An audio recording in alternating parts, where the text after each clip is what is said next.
श्री स्वामी समर्थ. जय जय स्वामी समर्थ. स्वामींचं नाव घेऊन मी आजच्या ह्या नवीन व्हिडिओला सुरुवात करते. अश्विन महिन्यातील कृष्ण पक्षातील चतुर्थी तिथीला संकष्टी चतुर्थी व्रत केली जाणार आहे. ऑक्टोबर महिन्याची ही चतुर्थी वक्रतुंड संकष्टी चतुर्थी म्हणून ओळखली जाईल.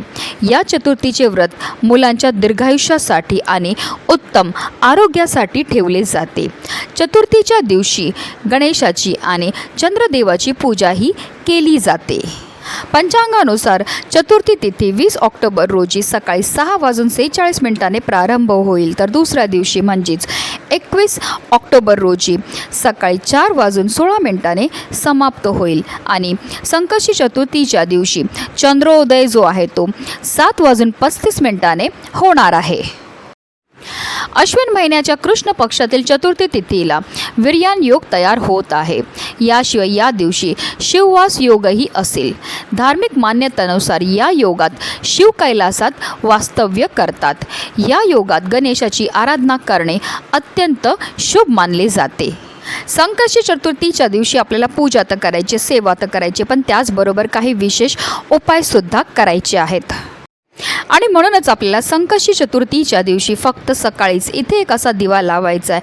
हा दिवा लावल्यामुळे आपल्या कुटुंबावर कधीही कोणत्याही प्रकारचं संकट तर येणारच नाही, पण आपली कितीही कठीणातील कठीण इच्छाही साक्षात गणपती बाप्पा पूर्ण करतील, ज्यामुळे आपल्या घराची, आपल्या मुलांची, आपल्या पतीची भरभरून अशी प्रगती होणार आहे. अतिशय प्रभावी असा हा उपाय आहे, ज्याबद्दल सविस्तर आणि महत्त्वाची अशी माहिती मी तुम्हाला या व्हिडिओमध्ये देणार आहे.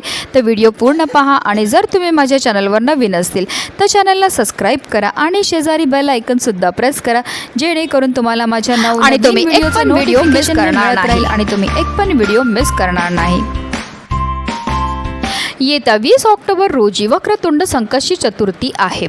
करवा चौथ व्रत देखील याच तारखेला पाळलं जाईल.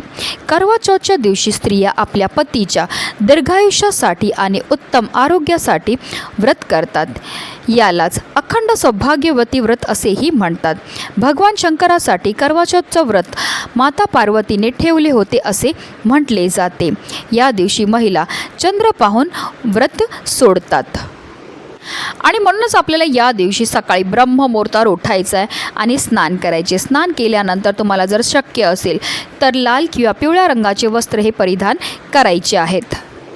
त्यानंतर आपल्याला व्रताचा संकल्प हा करायचा आहे आणि विधिवत गणपती बाप्पांची पूजाही करायची. सर्वप्रथम आपल्याला देवघरामध्ये दिवा हा प्रज्वलित करून घ्यायचा आहे, कारण कोणतीही सेवा किंवा कोणताही उपाय जो आहे तो आपल्याला अग्नीच्या साक्षीने करायचा आहे. त्यानंतर गणपती बाप्पांच्या मूर्तीला आपल्याला एका तामणामध्ये घ्यायचं आहे. त्यांना तुम्ही जलाभिषेक करू शकतात किंवा तुम्ही पंचामृताने अभिषेक करू शकतात. 11 पळी पाणी आपल्याला गणपती बाप्पांवर अर्पण करायचं आहे.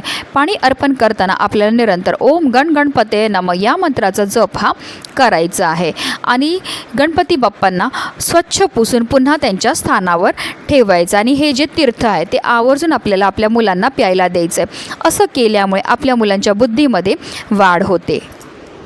त्यानंतर गणपती बाप्पांना पिवळं चंदन किंवा लाल चंदन लावावं, तसेच शेंदूर लावावा आणि गणपती बाप्पांना आपल्याला जास्वंदाचं फूल तसेच दुर्वा अर्पण करायचे. ही दुर्वा अर्पण करताना आपल्याला आपल्या मनातली इच्छा बोलून गणपती बाप्पांच्या मस्तकावर किंवा हातावर ही दुर्वा अर्पण करायची. तसेच आपल्या मुलांकडनं सुद्धा आवर्जून आपल्याला आपल्या मुलांना गणपती बाप्पांना दुर्वा आणि जास्वंदाचं फूल हे अर्पण करायला लावायचं. तसंच त्यांच्याकडनं आपल्याला गणपती बाप्पांच्या मंत्राचा जपसुद्धा 108 वेळा करायला लावायचं. आता तुमची मुलं खूप लहान आहेत, त्यांना 108 वेळा म्हणणं शक्य नसेल तर किमान 1 वेळा तरी तुम्हाला त्यांच्याकडनं ओम गण गणपते नमः या मंत्राचा जप हा करून घ्यायचा आहे.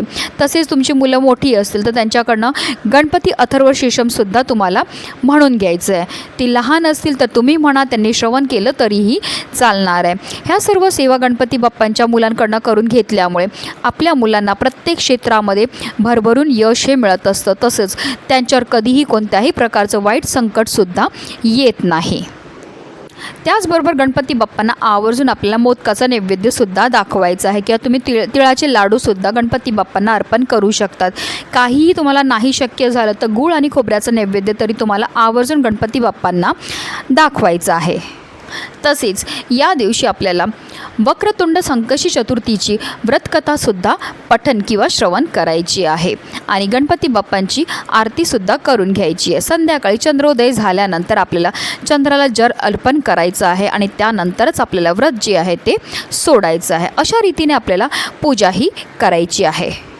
आता हा जो उपाय आहे तो आपल्याला सकाळीच करायचा आहे। अगदी तुम्ही दुपारी 12 वाजेपर्यंतच करू शकतात। ह्या उपायाकरता आपल्याला एक दिवा हा लागणार आहे, पण हा दिवा जो आहे तो आपल्याला कणकेपासून तयार करायचा आहे, कारण सर्व दिव्यांमध्ये सर्वश्रेष्ठ दिवा म्हणजे कणकेचा।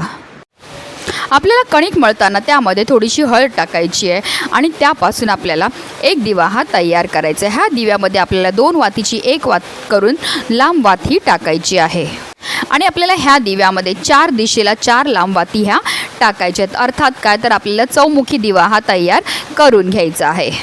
आता हा उपाय आपण लक्ष्मी प्राप्ती करता इच्छापूर्ती करता करत आहेत, म्हणून आवर्जून ह्या दिव्यामध्ये आपल्याला शुद्ध गाईचं तूपच टाकायचं। पण आता काही कारणास्तव नसेल तुमच्याकडे गाईचं तूप, तर तुम्ही जे पण पूजेला तेल वापरतो ते टाका आणि त्यामध्ये तुम्हाला चिमूटभर हळद ही टाकायची आहे। आता आपल्याला एक प्लेट घ्यायची आणि प्लेटवर आपल्याला कुंकवाने एक स्वास्तिक हे काढून घ्यायचं। त्या स्वास्तिकला आपल्याला हळद कुंकू अक्षदा अर्पण करून घ्यायचे आहेत आणि त्या स्वास्तिकवर आपल्याला हा चौमुखी जो दिवा आहे तो प्रज्वलित करून ठेवायचा आहे। तसेच ह्या दिव्यामध्ये आपल्याला 3 लवंगा टाकायच्या आहेत, ज्या अखंड असतात अशा लवंगा टाकायच्या आहेत आणि त्याचबरोबर आपल्याला चिमूटभर काळे तीळसुद्धा टाकायचे आहेत आणि त्यानंतर ही प्लेट उचलून आपल्याला आपल्या देवघरामध्ये असणाऱ्या गणपती बाप्पांसमोर ठेवायची आहे। त्यानंतर ह्या दिव्याला सुद्धा आपल्याला हळद कुंकू अक्षदा एक फूल अर्पण करून घ्यायचं आहे। असा हा चौमुखी दिवा गणपती बाप्पांसमोर लावल्यामुळे आपल्या घरावर येणारं संकट विघ्न दोष पासून चौबाजूने आपलं संरक्षण साक्षात गणपती बाप्पा करत असतात। ह्या दिव्यामध्ये ज्या आपण लवंगा टाकलेल्या आहेत त्या माता लक्ष्मीला अतिशय प्रिय आहेत आणि जेव्हा पण आपण लवंगांपासून काही उपाय करतो तर त्यामुळे माता लक्ष्मी ही आपल्यावर प्रसन्न होते आणि तिचं अखंड आगमन आपल्या घरामध्ये होत असतं। तसेच काळे तीळ हे आपल्या पितरांना समर्पित आहेत आणि काळे तीळ हे गणपती बाप्पांना सुद्धा अतिशय प्रिय आहेत आणि जेव्हा पण आपण तिळांपासून काही उपाय करत असतो त्यामुळे आपले पित्र हे आपल्यावर प्रसन्न होतात आणि आपल्याला ते सुखी संसाराचा आशीर्वाद देत असतात। तसेच ह्या दिव्यामध्ये आपल्याला तेल किंवा तूप एवढं टाकायचं जेणेकरून हा दिवा जो आहे तो कमीत कमी रात्री 12 वाजेपर्यंत तरी प्रज्वलित राहील। आता दुसऱ्या दिवशी आपल्याला काय करायचं, सकाळी उठून स्नान करायचे, देवपूजा करायच्या अगोदर हा दिवा तिकडनं आपल्याला उचलायचा आहे। ह्या दिव्यामध्ये असणाऱ्या ज्या वाती आहेत तसेच 3 लवंगा आणि थोडेसे काळे तीळ आहेत ते आपल्याला एका प्लेटमध्ये घ्यायचे आहेत आणि त्यामध्ये आपल्याला 2 ते 3 भीमसेनी कापूरच्या वड्या टाकायच्या आहेत आणि त्या आपल्याला प्रज्वलित करायच्या आहेत। कापूर प्रज्वलित झाल्यानंतर ह्याचा जो धूर आहे तो आपल्याला आपल्या संपूर्ण घरामध्ये फिरवायचा आहे। जेव्हा आपण कापूरबरोबर ह्या सर्व वस्तू जाळतो तसेच आपल्याला निरंतर ओम गण गणपते नमः या मंत्राचा जपसुद्धा करायचा आहे आणि मंत्राचा जप करतो त्यामुळे आपल्या घरामध्ये असणारी जेवढी पण नकारात्मकता इडा पिडा आहे अलक्ष्मी ती घरातनं काढता पाय करून निघून जाते आणि ज्या घरामध्ये कोणत्याही प्रकारचे दोष नसतात त्याच घरामध्ये माता लक्ष्मी ही प्रवेश करत असते। तसेच जो कणकेचा दिवा आहे तो आपल्याला एखाद्या झाडाखाली नेऊन ठेवायचा आहे जेणेकरून तिथे असणारे पशुपक्षी कीटक तो दिवा खातील। हे सुद्धा आपल्याकडनं केलेलं एक प्रकारचं दानच असतं आणि हे दान केल्यामुळे आपल्यावर माता लक्ष्मी आणि गणपती बाप्पांची विशेष कृपा ही होणार आणि त्यांच्या कृपेने आपल्या आयुष्यामध्ये असणारे सर्व दुःख सर्व विघ्न सर्व दारिद्र्य नष्ट होऊन आपल्या संपूर्ण कुटुंबाची भरभरून अशी प्रगती होणार आहे। म्हणूनच व्हिडिओ जास्तीत जास्त लोकांपर्यंत शेअर करा। श्री स्वामी समर्थ, जय जय स्वामी समर्थ।